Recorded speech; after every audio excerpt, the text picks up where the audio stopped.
ರಾಜ್ಯ ಶಿಕ್ಷಣ ಇಲಾಖೆಯಲ್ಲಿ ಮೇರೆ ಮೀರಿದ ಲಂಚಾವತಾರ.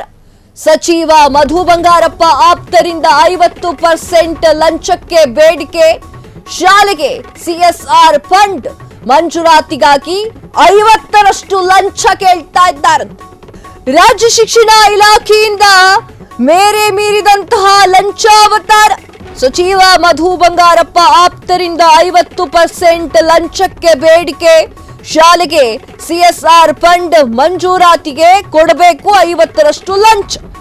ಶಿಕ್ಷಣ ಸಚಿವ ಮಧು ಬಂಗಾರಪ್ಪ ಪಿಎ ವಿರುದ್ಧವೇ ಗಂಭೀರ ಆರೋಪ. ಶಾಲೆಯೊಂದರ ಎಸ್ಡಿಎಂಸಿ ಅಧ್ಯಕ್ಷ ಸತೀಶ್ ವರದರಾಜು ಆರೋಪವನ್ನು ಮಾಡಿದ್ದಾರೆ. ನಾನು ಆ ಶಾಲೆಯ ಎಸ್ಡಿಎಂಸಿ ಅಧ್ಯಕ್ಷ. ಶಾಲಾ ಅಭಿವೃದ್ಧಿಗೆ ಸಿಎಸ್ಆರ್ ಫಂಡ್ ಬೇಕು. ಸಚಿವರ ಪಿಎ 40ರಿಂದ 50ರಷ್ಟು 50% ಲಂಚವನ್ನ ಕೇಳ್ತಾ ಇದ್ದಾರೆ ಅಂತ ಹೇಳಿ ಫಂಡ್ ತರುವ ಏಜೆನ್ಸಿಗಳು ಹೇಳ್ತಾ ಇದೆ. 30ರಿಂದ 40 ಲಕ್ಷಕ್ಕೆ ಕೋಟ್ ಮಾಡಿಸಿಕೊಂಡು ಶಾಲೆಗೆ ತಂದಿದ್ದು ಬರೀ 10 ಲಕ್ಷ ರೂಪಾಯಿ ಮಾತ್ರ. ಶಾಲೆಗೆ ಸಿಎಸ್ಆರ್ ಫಂಡ್ ಬಳಸಿ ಅನ್ನೋದು ಅವರ ದಂಧೆಯಾಗಿದೆ ಅಂತ ಹೇಳ್ತಾ ಇದ್ದಾರೆ. ಮುಖ್ಯ ಶಿಕ್ಷಕರಿಂದ ಹಿಡಿದು ಸಿಆರ್ಪಿ, ಬಿಆರ್ಪಿ, ಬಿಇಒ ವರೆಗೂ ಕೂಡ ಇವೆಲ್ಲ ಪಾಲುಗಳು ಹೋಗ್ತಾ ಇದೆ ಅಂತ ಹೇಳಿ ಆರೋಪವನ್ನ ಮಾಡ್ತಾ ಇದ್ದಾರೆ. ಸೋಷಿಯಲ್ ಮೀಡಿಯಾದಲ್ಲಿ 50% ಲಂಚದ ಆಪಾದನೆ ಮಾಡಿರುವಂತಹ ಸತೀಶ್ ವರದರಾಜ್ ಇದು ಒಂದು ಶಾಲೆಯ ಕತೆ ಮಾತ್ರವಲ್ವಾ, ರಾಜ್ಯದ ಎಲ್ಲೆಡೆ ಇದೇ ಕರ್ಮಕಾಂಡನ.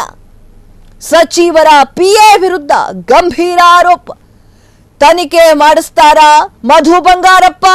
ಸತೀಶ್ ವರದರಾಜು ಆರೋಪದ ಸತ್ಯಾಸತ್ಯತೆಗಳು ಏನು ಹಾಗಾದ್ರೆ? ಇದು ಜನಪರ ಮಾಧ್ಯಮವಾಗಿರುವಂತಹ ನಿಮ್ಮ ಫ್ರೀಡಂ ಟಿವಿಯ ಕಳಕಳಿ. ಎಸ್ ವೀಕ್ಷಕರೇ, ಏನು ನಡೀತಾ ಇದೆ? ಲಂಚಾವತಾರ ತಾಂಡವವಾಡ್ತಾ ಇದೆಯಾ? ಪ್ರತಿಯೊಂದು ಕೆಲಸಕ್ಕೂ ಕೂಡ ಲಂಚವನ್ನ ಮುಂದೆ ಮಾಡ್ತಾ ಇದ್ದಾರ. ಮಕ್ಕಳ ಶಿಕ್ಷಣದಲ್ಲೂ ಕೂಡ ಲಂಚವ? ಎಲ್ಲ ಪ್ರಶ್ನೆ ಈಗ ಉದ್ಭವ ಆಗ್ತಾ ಇದೆ. ಮಧು ಬಂಗಾರಪ್ಪ ಅವರ ಪಿಎ ಮಾಡಿದ್ದು ನಿಜಕ್ಕೂ ಸತ್ಯನ? ಅವರು ಈ ಒಂದು ಲಂಚಾವತಾರದಲ್ಲಿ ಭಾಗಿಯಾಗಿದ್ದಾರಾ ಎನ್ನುವಂತಹ ಪ್ರಶ್ನೆ ಈಗ ಸಾರ್ವಜನಿಕ ವಲಯದಲ್ಲಿ ಸೃಷ್ಟಿಯಾಗಿದೆ. ರಾಜ್ಯ ಶಿಕ್ಷಣ ಇಲಾಖೆಯಲ್ಲಿ ಲಂಚ ತಾಂಡವಾಡ್ತಾ ಇದೆಯಾ ಎನ್ನುವಂಥದ್ದು. ಸಚಿವ ಮಧು ಬಂಗಾರಪ್ಪ ಅವರ ಆಪ್ತರಿಂದ 50% ಲಂಚಕ್ಕೆ ಬೇಡಿಕೆ ಆಗಿದೆಯಾ? ಶಾಲೆಗೆ ಸಿಎಸ್ಆರ್ ಫಂಡ್ ಏನಿದೆ ಆ ಮಂಜೂರಾತಿಯನ್ನ ಕೊಡಬೇಕು, 50ರಷ್ಟು ಲಂಚವನ್ನ ಕೊಡಬೇಕಾ? ಈ ಕಾರಣಕ್ಕಾಗಿ ಶಿಕ್ಷಣ ಸಚಿವ ಮಧು ಬಂಗಾರಪ್ಪ ಅವರೇ, ನೀವೇನು ಕೇಳಲ್ವಾ ನಿಮ್ಮ ಪಿಎನ? ರಾಜ್ಯದ ಎಲ್ಲೆಡೆ ಇದೇ ಕರ್ಮಕಾಂಡಗಳು ನಡೀತಾ ಇದೆಯಾ? ಒಂದು ಶಾಲೆ ಎಲ್ಲೇ ಈ ತರ ಮಾಡಿದ್ರೆ ಪ್ರತಿಯೊಂದು ಶಾಲೆಗಳು ಕೂಡ ಹಿಂಗೆ ಇದೆಯಾ? ತನಿಖೆ ಮಾಡಿಸ್ತೀರೋ ಇಲ್ವೋ? ನಿಮ್ದೇ ಪಿಎ ಅವರ ವಿರುದ್ಧವಾಗಿ ಬರ್ತಾ ಇರುವಂತಹ ದೂರುಗಳಿದೆಲ್ಲ ಮಾಡ್ತೀರೋ ಇಲ್ವೋ? ತನಿಖೆಗಳು ನಡೆಯುತ್ತೋ ನಡೆಯಲ್ವೋ? ನೀವೇ ಉತ್ತರವನ್ನ ಕೊಡಬೇಕಾಗಿದೆ. ಸಚಿವ ಮಧು ಬಂಗಾರಪ್ಪ ಅವರ ಆಪ್ತರಿಂದ 50% ಲಂಚಕ್ಕೆ ಬೇಡಿಕೆ. ಶಿಕ್ಷಣ ಸಚಿವ ಮಧು ಬಂಗಾರಪ್ಪ ಅವರ ಪಿಎ ವಿರುದ್ಧ ಗಂಭೀರ ಆರೋಪಗಳು ಕೇಳಿ ಬರ್ತಾ ಇದೆ. ಶಾಲೆಯೊಂದರ ಎಸ್ಡಿಎಂಸಿ ಅಧ್ಯಕ್ಷ ಸತೀಶ್ ವರದರಾಜು ಅವರು ಆರೋಪವನ್ನು ಮಾಡಿದ್ದಾರೆ. ನಾನು ಆ ಶಾಲೆಯ ಎಸ್ಡಿಎಂಸಿ ಅಧ್ಯಕ್ಷನಾಗಿದ್ದೇನೆ. ಶಾಲೆಯ ಅಭಿವೃದ್ಧಿಗೆ ಸಿಎಸ್ಆರ್ ಫಂಡ್ ಬೇಕು. ಸಚಿವರ ಪಿಎ 40ರಿಂದ 50% ಲಂಚವನ್ನ ಕೇಳ್ತಾ ಇದ್ದಾರೆ. ಫಂಡ್ ತರುವ ಏಜೆನ್ಸಿಗಳು ಹಿಂಗಂತ ಹೇಳ್ತಾ ಇದ್ದಾರೆ. 30ರಿಂದ 40 ಲಕ್ಷಕ್ಕೆ ಕೋಟ್ ಮಾಡಿಕೊಂಡು ಶಾಲೆಗೆ ತಂದಿದ್ದು ಬರೀ 10 ಲಕ್ಷ ರೂಪಾಯಿ ಮಾತ್ರ. ಶಾಲೆಗೆ ಸಿಎಸ್ಆರ್ ಫಂಡ್ ಬಳಸಿ ಅನ್ನೋದು ಅವರ ದಂಧೆಯಾಗ್ಬಿಟ್ಟಿದೆ. ಮುಖ್ಯ ಶಿಕ್ಷಕರಿಂದ ಹಿಡಿದು ಸಿಆರ್ಪಿ, ಬಿಆರ್ಪಿ, ಬಿಇಒ ವರೆಗೂ ಕೂಡ ಪಾಲುಗಳು ಹೋಗುತ್ತೆ. ಯಾರು ಕೂಡ ತುಟಿಕ್ ಪಿಟಿಕ್ ಅನ್ನೋದಿಲ್ಲ. ಪಾಲುಗಳನ್ನ ತೆಗೆದುಕೊಂಡು ಸೈಲೆಂಟ್ ಆಗ್ತಾರೆ. ಸೋಷಿಯಲ್ ಮೀಡಿಯಾಗಳಲ್ಲಿ 50% ಎನ್ನುವಂತಹ ಲಂಚದ ಆಪಾದನೆ ಮಾಡಿದ್ದಾರೆ ಸತೀಶ್ ವರದರಾಜ್ ಅವರು. ಈ ವಿಚಾರಕ್ಕೆ ಸಂಬಂಧಪಟ್ಟಂತೆ ಒಂದಿಷ್ಟು ಪ್ರಶ್ನೆಗಳು ಬರ್ತಾ ಇದೆ.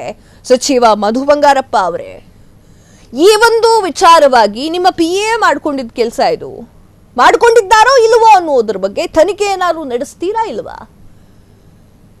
ಶಿಕ್ಷಣಕ್ಕೆ ಒತ್ತನ್ನ ಕೊಡ್ತಾ ಇದ್ದೀರಾ ನೀವು? ನಿಮ್ಮ ಪಕ್ಕದಲ್ಲೇ ಇಷ್ಟು ದೊಡ್ಡ ವಿಚಾರ ನಡೀತಾ ಇದೆ, ಯಾಕೆ ಸೈಲೆಂಟ್ ಆಗಿದ್ದೀರಾ? ಸತೀಶ್ ವರದರಾಜು ಅವರ ಆಪಾದನೆ ಸತ್ಯಾಸತ್ಯತೆಗಳನ್ನ ತಿಳಿದುಕೊಳ್ಳುವಂತಹ ಪ್ರಯತ್ನವನ್ನ ಮಾಡಿ ನಿಮ್ಮ PA ವಿರುದ್ಧ ಬಂದಿರುವಂತಹ ಗಂಭೀರ ಆರೋಪಗಳನ್ನ ತನಿಖೆಯನ್ನ ಮಾಡಿಸಿ. ಇದು ಜನಪರ ಮಾಧ್ಯಮವಾಗಿರುವಂತಹ ನಮ್ಮ ಫ್ರೀಡಂ ಟಿವಿಯ ಕಳಕಳಿಯಾಗಿದೆ.